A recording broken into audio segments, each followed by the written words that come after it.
ইবা আবার কেয়ামত পর পর্যন্ত এরা আইফিক চলবে বোঝন হতো বাবের কেন বোঝা আবার আগে মহল্লায় না সম্ভব নয় আর বুঝি গেলেই এটা যে কি জিনিস ৭২ সাল হইতে ২৪ সাল পর্যন্ত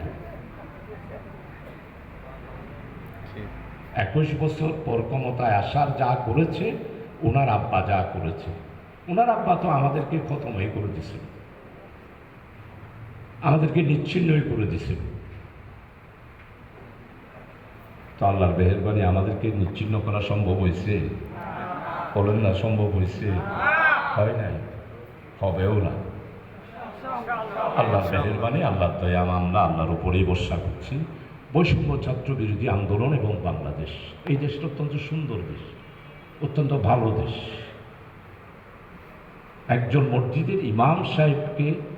আমি আমার ছোটকাল থেকে যতটুকু পেয়েছি যেই সম্মান এবং যেই ইজ্জত যেই কদর আমি একজন ইমাম সাহেবের বাপকে জিজ্ঞাসা করেছিলাম যে ফোয়ারে এই মসজিদটা দিল বলতো আর ফোয়ার ও তো ফজরন নামাজ চান কাজার হয়ে গেল্লাই আয় হতো ওর এই মসজিদ দিয়ে বাপ অর্থাৎ বাপি ওখানে তো শিক্ষিত ন তাইলে বোঝাতে তা বাপর মনের মধ্যে এই চেতনার বদ্ধ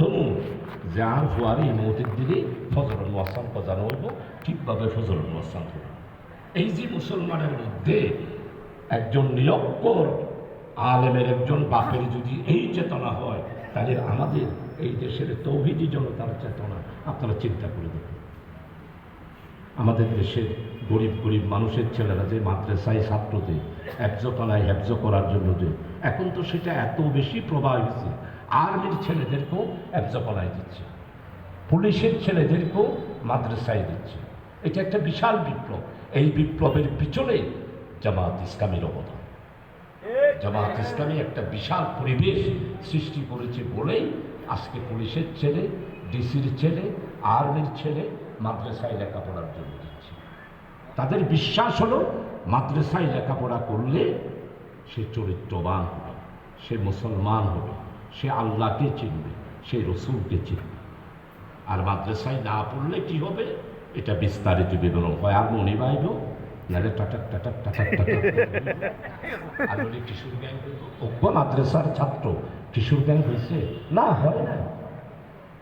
আমি স্পষ্টভাবে চট্টগ্রামের একজন নাগরিক হিসাবে বলতে চাই এতগুলা কিশোর গ্যাং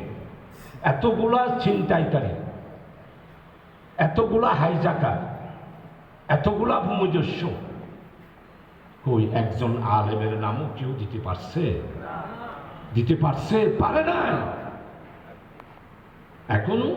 মাদ্রাসাটাই এবং মাদ্রাসার শিক্ষা ব্যবস্থায় আজকে ইসলামের ঝান্ডা এবং ইসলামকে রক্ষা কবচ হিসাবে মাদ্রাসা ডাল স্বরূপ ব্যবহৃত হচ্ছে এই জন্য ওলামা ইকরাম আপনারা একটু অগ্রসর হয়ে আসেন আমি বলবো না যে আপনারা সবাই জামাত ইসলামী করেন না আমি সবাইকে জামাত ইসলামী করতে হবে আপনারা যার যার আমাদের অধ্যাপক গোলাম আজম শেখ একামতি দিন একটা বই লিখেছে সেই বইয়ের মধ্যে স্পষ্ট করে বলেছে যিনি জাকিরিন উনিও ইসলামের খাদেম যিনি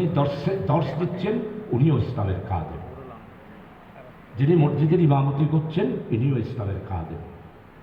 যিনি মসজিদের মুয়াজ্জিন তিনিও খাদেম আর আপনারা যারা মাদ্রাসার এই শিক্ষা ব্যবস্থার অধীনে বিভিন্ন জায়গায় ইসলামের প্রতিনিধিত্ব করছেন আমি আপনাদের সবার কাছে অনুরোধ করবো আসুন এই ইসলামের প্রতিনিধিত্বের ব্যাপারে আপনারা যদি সংগঠিত হতে পারেন কারণ সে উইদাউট অর্গানাইজেশন আপনি কোনো বিপ্লব করতে পারবেন না অর্গানাইজেশন বুঝেছেন সৈয়দ আবুল আলা মওদুদী রহমতুল্লাহ আলাইহি তাই ৪১ সালে জামাত প্রতিষ্ঠিত করেছেন সংগঠন